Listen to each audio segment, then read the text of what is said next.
Hello everyone, आप सभी का स्वागत है आपके अपने चैनल एमएसडी ट्यूशन में।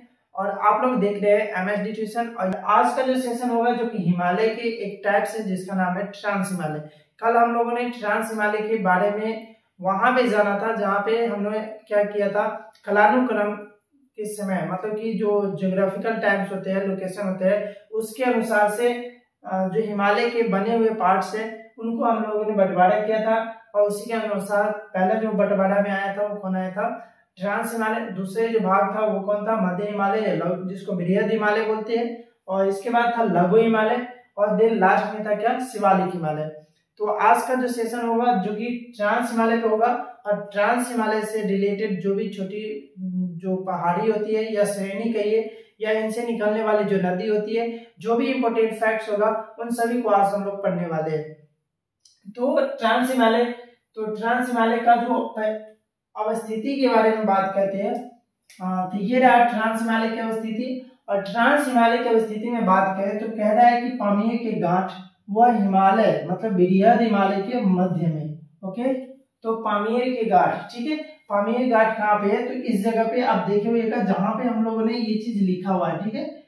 तो इस जगह पे बहुत बड़ा एक मतलब कि पठार है जिसको बोलते हैं पामीर का घाट। और ये दुनिया के छत भी बोला जाता है क्योंकि ये सबसे ऊंचा पठार है। ओके, तो जो पामीर की घाट है और नीचे यहाँ पे क्या होते हैं, बृहद हिमालय है, ठीक है। इस जगह से यहाँ तक फैला हुआ कौन है, बृहद हिमालय। तो इन दोनों के बीच में, ठीक है, इन दोनों के बीच में जो भाग है इसको बोलते हैं क्या, हम नाम देंगे ट्रांस हिमालय, ठीक है। इसका नाम क्या है, ट्रांस हिमालय। तो यहाँ पे ट्रांस हिमालय उपस्थित है। और कहाँ पे है, तो सबसे पहले यहाँ ऊपर में है पामीर का घाट, पामीर घाट। और नीचे में आता है ये महान हिमालय, महान हिमालय। ओके, तो सबसे पहले वहां पे पामीर की घाट और नीचे क्या है, महान हिमालय। तो इन दोनों के जो बीच में है वो कौन है, ट्रांस हिमालय। ओके, तो ट्रांस हिमालय की जो स्थिति है जो आप लोगों को मालूम चल गया होगा, ऊपर पामीर की गांठ और नीचे क्या है, महान हिमालय। इन दोनों के बीच में कौन से है, ट्रांस हिमालय, ठीक है। अगला जो पॉइंट है वो है इनकी विशेषता के बारे में। ओके, तो ट्रांस हिमालय की जो विशेषता है जिसमें बोला जा रहा है कि जो हिमालय है वो क्या है, पश्चिमतम भाग है ना। हिमालय के जो सबसे पश्चिमतम भाग कौन है, ट्रांस हिमालय। जब ट्रांस मतलब जब हिमालय का जो निर्माण हो रहा था उस समय हिमालय का जो सबसे पहला भाग बनने वाला कोई था तो कौन था, ट्रांस हिमालय, जो कि ऑलरेडी सबसे पहले और सबसे पुराना भाग है हिमालय का, ठीक है। तो सबसे पश्चिमतम भाग भी है और जो कहाँ पे उपस्थित है, तो यूरेशियन प्लेट में है। कहाँ पे है, यूरेशियन प्लेट में। इसमें बाकी बात अदर जो टाइप्स है जो कि महान हिमालय, लघु हिमालय और शिवालिक जो कहाँ पे आएगा, इंडियन प्लेट्स पे। और ये एक ऐसा हिमालय का पश्चिमतम भाग है जो कि कहाँ पे है, यूरेशियन प्लेट में है। तो इसीलिए ये खास हो जाता है, आपसे पूछा जाएगा एग्जाम में, अक्सर पूछ भी लिया जाता है कि जो हिमालय है वो यूरेशियन प्लेट का हिस्सा है या इंडियन प्लेट का, ठीक है। तो आपको बताना होगा कहाँ का है, यूरेशियन प्लेट का हिस्सा है। तो ट्रांस हिमालय की पहली विशेषता क्या है कि ये तो सबसे पश्चिमतम भाग भी है और कहाँ पे है, यूरेशियन प्लेट में उपस्थित है, ठीक है। चलिए अगला पॉइंट है कि हिमालय वेष्टि छाया, ठीक है। हिमालय के जो वेष्टि छाया होता है ना, एक चीज देखिएगा, वेष्टि छाया का मतलब क्या होता है कि अगर जो बारिश वाला इलाका भी होता है तो क्या होते हैं, पहाड़ के जो छाव होते हैं ना, तो इधर से अगर मान लो कि इधर बारिश हो रही है बहुत सारे, तो यहाँ वाला जो इलाका होता है इनको हम बोलते हैं वेष्टि छाया। तो इस कारण से मतलब कि महान हिमालय बड़ा हिमालय है और इसके बगल में ट्रांस हिमालय। तो महान हिमालय की ऊंचाई ज्यादा है जिसके कारण ये महान हिमालय के क्या में आता है, तो वेष्टि छाया क्षेत्र में आता है। और जिस कारण से यहाँ का जो प्रदेश है वो कैसा है, तो ये शुष्क प्रदेश है, ठीक है। आपसे पूछा जाएगा या कभी तो क्या है कि शुष्क प्रदेश है ना। शुष्क प्रदेश यहाँ पे क्यों है, तो क्यों है, ये है हिमालय वेष्टि छाया क्षेत्र के कारण, ठीक है। तो ये हो गया आपका सेकेंड विशेषता है। अगली विशेषता है कि यहाँ से बहुत सारी नदियां निकलती है, ठीक है, जिसमें सतलज है, सिंधु है, ब्रह्मपुत्र है। ये तीनों जो देखे होगा तो ये कैलाश मानसरोवर से निकलता है, कैलाश मानसरोवर। और ये जो कैलाश श्रेणी है वहां से सतलज, सिंधु और ब्रह्मपुत्र नदियां निकलती है। और भी बहुत सारी जो छोटी बड़ी नदियां हैं जो कि कहाँ से निकलते हैं, तो ट्रांस हिमालय के जो 3-4 श्रेणी है वहां से क्या होती है, ये नदियां निकलती है। ठीक है, अगली बात आता है कि प्राचीन नाम। ओके, ये जो ट्रांस हिमालय है इसका पुराना नाम क्या है, तो इसे हम लोग कृष्णगिरी भी कहते हैं, तिब्बती बोला जाता है तथा टेथिस हिमालय के नाम से भी जानते हैं। ठीक है, आप लोगों को जो पिछले वीडियो है इसमें हम लोगों ने जाना था कि जो टेथिस सागर था उसी के अवसाद से क्या बना हुआ था, हिमालय, और इसीलिए इसका भी नाम क्या है, टेथिस हिमालय के नाम से इसे जानते हैं। अगली आता है कि केटू, जो कि गॉडविन ऑस्टिन इस नाम से जाना जाता है। केटू को गौड़ी नंदा पर्वत भी जाना जाता है और इसकी जो ऊंचाई है कितना है, 8,611 मीटर। ठीक है, केटू की बात करते हैं, केटू का नाम क्या है, गॉडविन ऑस्टिन, और ये क्या है, गौड़ी नंदा भी नाम है इसका, और इसकी जो ऊंचाई है 8,611 मीटर है। यहाँ पे आप देख रहे होइएगा ये जो है केटू गॉडविन ऑस्टिन जो कि क्या है, इसी का नाम है। ठीक है, और इसकी जो ऊंचाई कितनी है, 8,611 मीटर है। ठीक है, ये ध्यान रखिएगा, 6,000 मतलब 8,611 मीटर किसकी ऊंचाई है, केटू की ऊंचाई है। और केटू क्यों है, क्योंकि ये काराकोरम श्रेणी में उपस्थित है और इसका नाम क्या है, केटू गॉडविन ऑस्टिन, या इसको कह सकते हैं क्या, गौड़ी नंदा पर्वत। ठीक है, अगली बात है कि यह विश्व की दूसरी सबसे ऊंची चोटी है। ये क्या है, विश्व की दूसरी सबसे ऊंची चोटी कौन है, केटू। ये वर्ल्ड का मतलब विश्व के दूसरी ऊंची चोटी है, केटू है, जो क्या है, विश्व की सबसे ऊंची मतलब कि दूसरी सबसे ऊंची चोटी, क्योंकि पहली कौन हो जाती है, तो पहला हो जाता है माउंट एवरेस्ट। ओके, इसके बाद है कि भारत की जो सर्वोच्च चोटी, भारत की जो सर्वोच्च चोटी है कौन है, वो है आपका गॉडविन ऑस्टिन, जिसे हम केटू बोलते हैं। तो भारत की सर्वोच्च चोटी हो गई और विश्व की दूसरी सबसे बड़ी चोटी कौन है, केटू है। और इस तरीके की सवाल अक्सर एग्जाम में पूछे जाते हैं। ठीक है, तो ये चीज को आप ध्यान रखिएगा कि जो विश्व की दूसरी सबसे ऊंची चोटी कौन हो जाएगा, केटू, और भारत की भी सबसे मतलब कि सर्वोच्च चोटी कौन हो जाएगा, केटू हो जाएगा। ओके, अगली बात है, यहाँ पे एक श्रेणी है और इसमें जो दरे होते हैं ना, यहाँ पे ट्रांस हिमालय की जो दरे की बात करते हैं, तो यहाँ पे विश्व का सबसे ऊंचा दरा जो कौन है, काराकोरम। ठीक है, काराकोरम जो दर्रा है कहाँ पे, ट्रांस हिमालय में है, और ये विश्व का सबसे ऊंचे स्थान पर उपस्थित दर्रा है। और सबसे ऊंचा दर्रा आपसे पूछा जाएगा कौन है, तो काराकोरम दर्रा है, जो कि विश्व की सबसे ऊंची दर्रा के नाम से जाना जाता है। ठीक है, सबसे बड़ा मतलब कि ऊंचा स्थान पे है।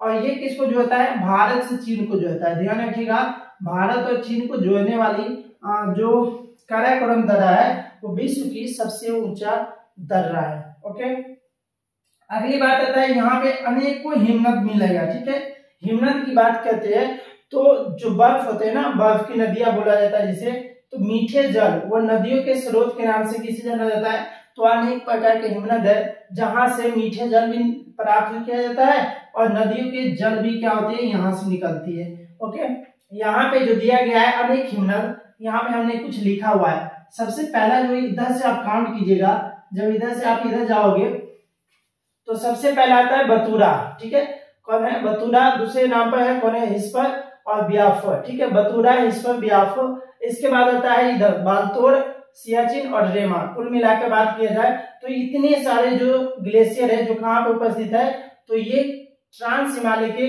काराकोरम श्रेणी में उपस्थित है। ठीक है, ट्रांस हिमालय के काराकोरम श्रेणी में कौन है, बतूरा है, हिस्पर है, ब्याफर है, बालतोड़ है, सियाचिन और रेमा, और गॉडविन ऑस्टिन भी है जो कि काराकोरम श्रेणी का ही हिस्सा है। ओके, चलिए अगली बात करते हैं। तो ये आपका हो गया काराकोरम से रिलेटेड। अगली है जो कौन है, सियाचिन ग्लेशियर। ओके, यहाँ पे जो लिखा हुआ है सियाचिन ग्लेशियर, इसके बारे में जानते हैं। तो विश्व के सर्वोच्च जो युद्ध स्थल है वो कौन है, सियाचिन ग्लेशियर। विश्व का सबसे ऊंचा जो युद्ध स्थल के नाम से जाना जाता है सियाचिन ग्लेशियर, क्योंकि यहाँ पे अक्सर इंडिया और पाकिस्तान और इसके बाद चाइना, मतलब कि तीनों जो सेना होती है यहाँ पे अक्सर उपस्थित रहता है। और ये यहाँ पे जो अक्सर लड़ाइया जो मुठभेड़ होता है उस तरीके की बात यहाँ पर देखने को मिलता है। इसीलिए कहा है विश्व की सबसे ऊंची युद्ध स्थल के नाम से जाना जाता है। और इसकी ऊंचाई कितनी है? 5400 मीटर। ठीक है, 5000 मतलब 5400 मीटर की ऊंचाई पर है और विश्व की सबसे ऊंची युद्ध स्थल के नाम से जाना जाता है। ओके, अगला है कि भारत के सबसे लंबा और विश्व का दूसरा सबसे लंबा ध्रुवीय है। भारत का सबसे लंबा और विश्व की दूसरी सबसे लंबी अध्रुवीय हिमनद है। ठीक है, विश्व में ऐसा जो हिमनद कौन है? दूसरे स्थान पे आता है सियाचिन ग्लेशियर की अध्रुवीय जो हिमनद हो। ठीक है, अध्रुवीय हिमनद मतलब ध्रुवीय में बहुत सारे ऐसे हिमनद है जो कि इनसे बड़े हैं, लेकिन अध्रुवीय जो ध्रुव पे ना हो। और इस तरीके में क्या है जो विश्व की क्या है अध्रुवीय हिमनद कौन है? तो सियाचिन ग्लेशियर। और पहले स्थान पे ये आता है जिसका नाम क्या है? फेडचेंको, जो कि तजाकिस्तान में आता है। ठीक है, तजाकिस्तान का जो फेडचेंको है जो कि दूसरे स्थान पे मतलब पहले स्थान पे आता है और दूसरे स्थान पे आता है सियाचिन ग्लेशियर। और सियाचिन ग्लेशियर भारत के अनुसार लिएगा तो भारत के अनुसार पहला स्थान है। ठीक है, अगला है कि नुब्रा नदी। यहाँ पे जो नुब्रा नदी है जो कि किससे मिलता है? सियोक नदी से। और सियोक की जगह कहाँ मिल जाती है? सिंधु नदी से। ठीक है, नुब्रा नदी जो कि सियोक से मिलती है और सियोक कहाँ जाती है? सिंधु नदी के बीच में जो नदी है यहाँ पे आकर क्या होती है? मिल जाती है। तो ये तीनों नदियां है जो कहाँ पे? सियाचिन ग्लेशियर से। तो सियाचिन ग्लेशियर से कौन निकलता है? नुब्रा नदी। और नुब्रा नदी कहाँ समाप्त होती है? सियोक नदी में। और फिर से सियोक नदी है, इसका जल कहाँ चला जाता है?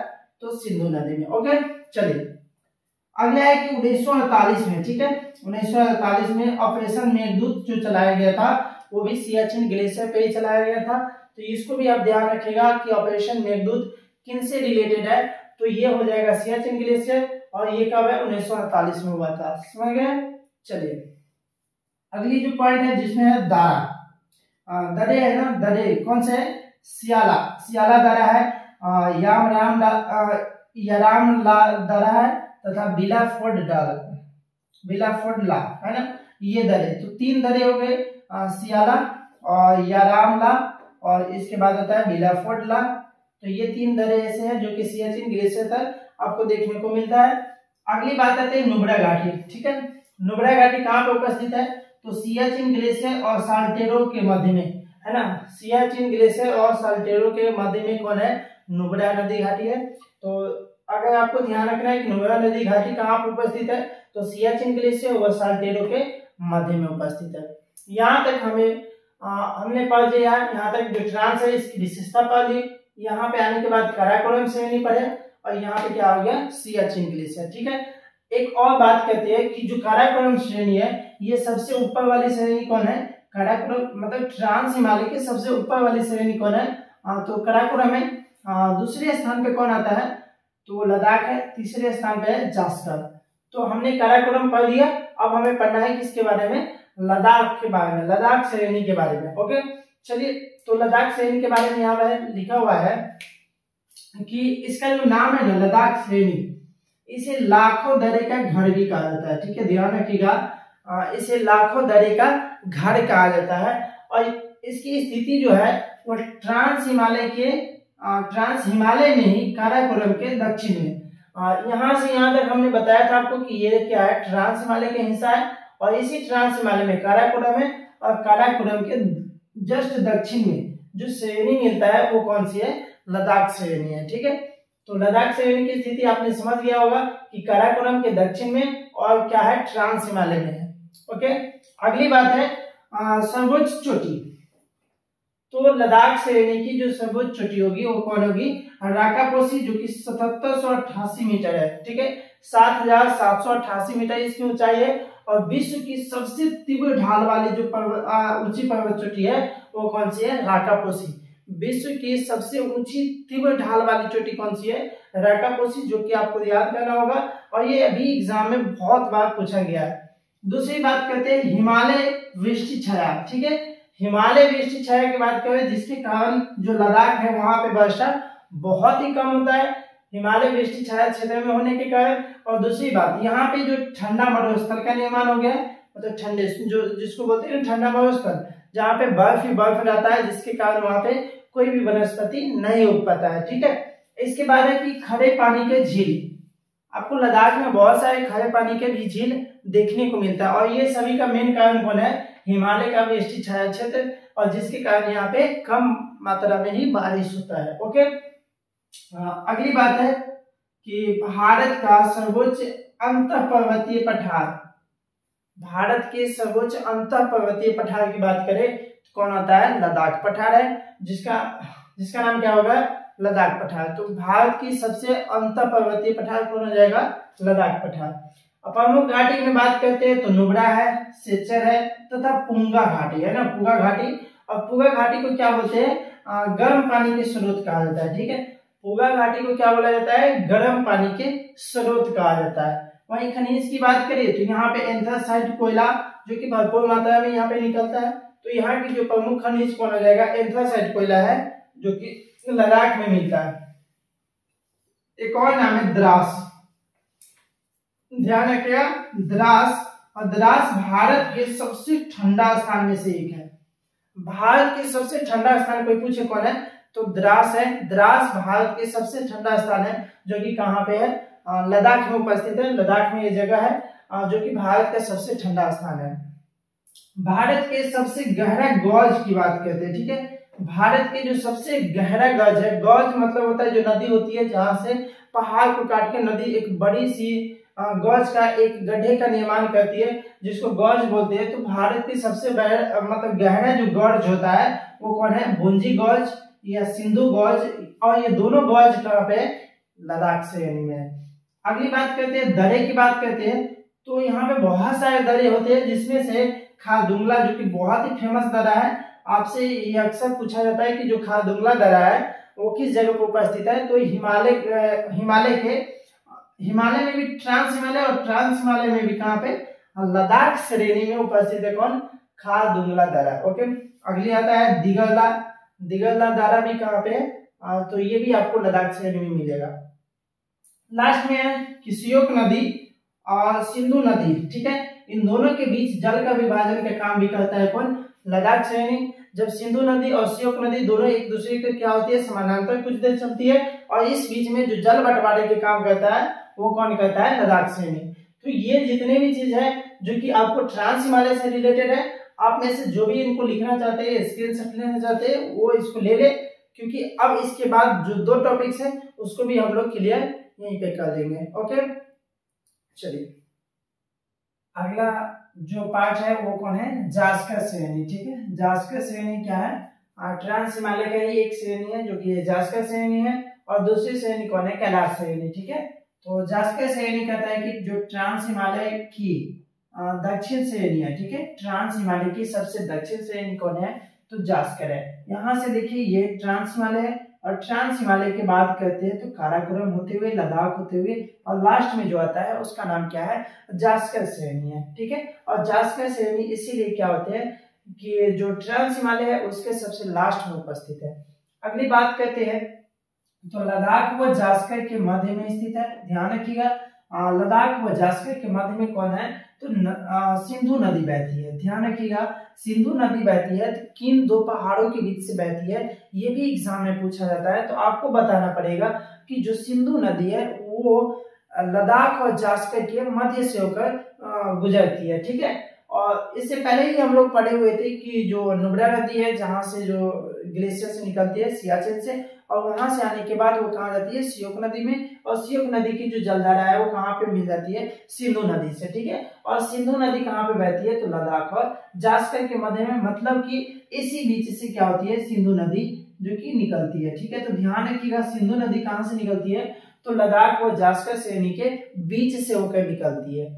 अगली बात करते हैं कि यहाँ की जो सर्वोच्च चोटी की बात करते हैं, सबसे ऊंची चोटी इसमें क्या कौन है, तो ये है नंगा पर्वत। इस जगह पे नंगा पर्वत आपको देखने को मिलेगा। ठीक है, ये है यहाँ पे नंगा पर्वत। ठीक है, और इसकी ऊंचाई की बात करें तो ये है 8126 मीटर। ठीक है, 8126 मीटर, और इसको बोला जाता है हिमालय के अक्षांशीय मोड़। ठीक है, हिमालय के अक्षांशीय मोड़, अक्षांशीय मोड़ ये बोला जाता है। ठीक है, और ये क्या है, पश्चिमी में है ना।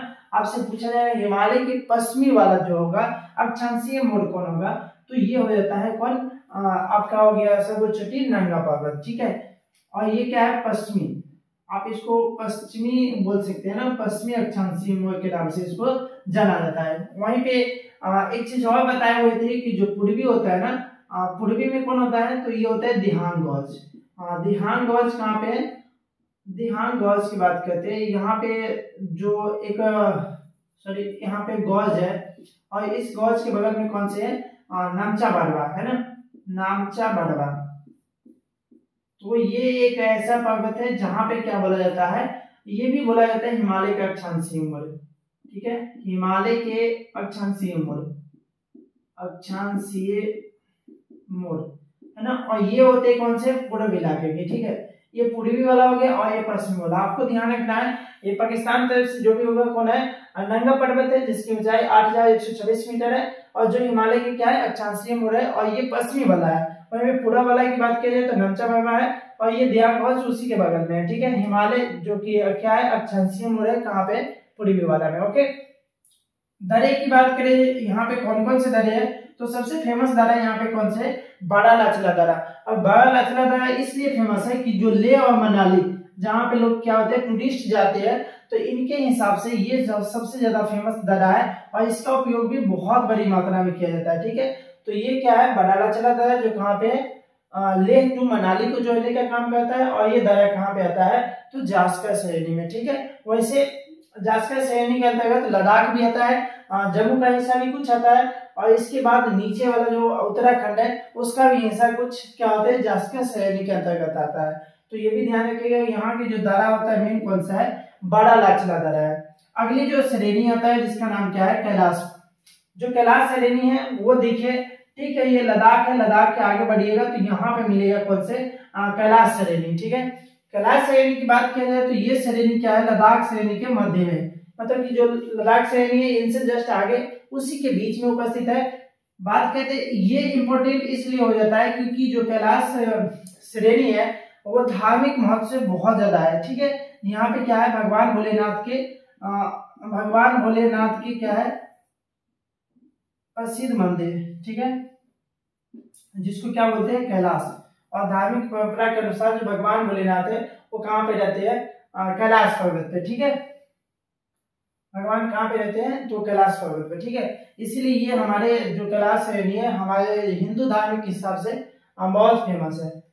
वहां से क्या होते हैं, सिंधु नदी, सतलज नदी, वो ब्रह्मपुत्र नदी, इन तीनों का जो उद्गम स्थल है वो कहाँ से निकलता है, तो कैलाश श्रेणी से निकलता है, ठीक है। कैलाश श्रेणी से निकलती है। तो कैलाश श्रेणी पे ये वो राजस्थान से, तो कोई मानसरोवर से, तो कोई और से, इस तरीके से यहाँ से क्या होती है, ये नदियां निकलती हैं, जो कहाँ पे है, कैलाश श्रेणी से निकलती है। तो आज के लिए बस इतना ही, मिलते हैं नेक्स्ट वीडियो में। और आप लोग जितने भी स्टूडेंट पूरे सेशन को देख के जाते हैं तो प्लीज चैनल को सब्सक्राइब कर देंगे और वीडियो को लाइक कर देंगे। मिलते हैं नेक्स्ट वीडियो में फिर अगले पार्ट्स के हिमालय, जो कि महान हिमालय के साथ।